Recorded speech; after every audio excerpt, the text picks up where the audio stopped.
Return show a candidate who died 2 months ago is now leading the race for Chula Vista City Attorney. And Fox 5's Zara Barker, she joins us live now with what happens next. Zara.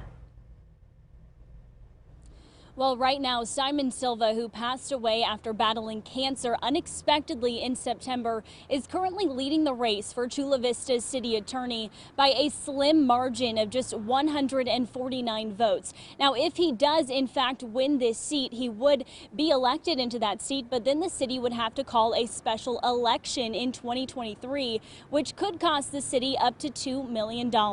This afternoon, we had a chance to talk with his opponent, Dan Smith, who says he just hopes it doesn't come to that. As election day turns into election week with many races too close to call, Chula Vista is awaiting an outcome that could cost them more than $1 million. Simon Silva was vying for the Chula Vista City Attorney seat, but died unexpectedly in September after battling cancer. His name remained on the ballot and is now in the lead to be elected. His opponent, Dan Smith, says he's been closely watching this race. If somebody wanted to vote for Mr. Silva, he's a good man. After knowing that he was deceased, after knowing that the special election would cost him $2 million, I'm willing to accept that. The Chula Vista city clerk says, quote, if Mr. Silva were to receive the majority of the votes, he would be considered elected. Since Mr. Silva could not be seated, the city charter would require the city council to declare the seat vacant and call a special election to fill the position in 2023.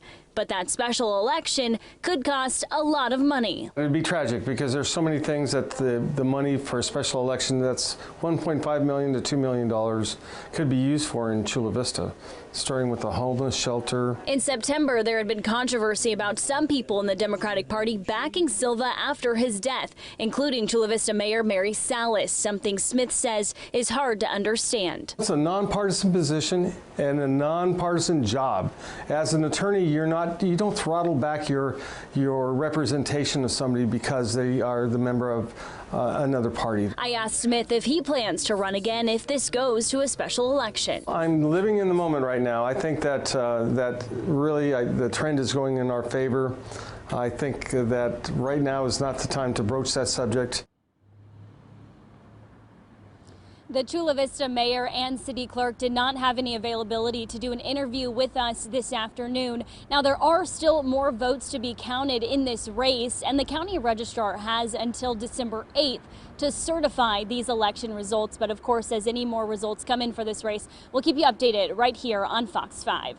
Live in Chula Vista, Zara Barker, Fox 5 News. All right, Zara.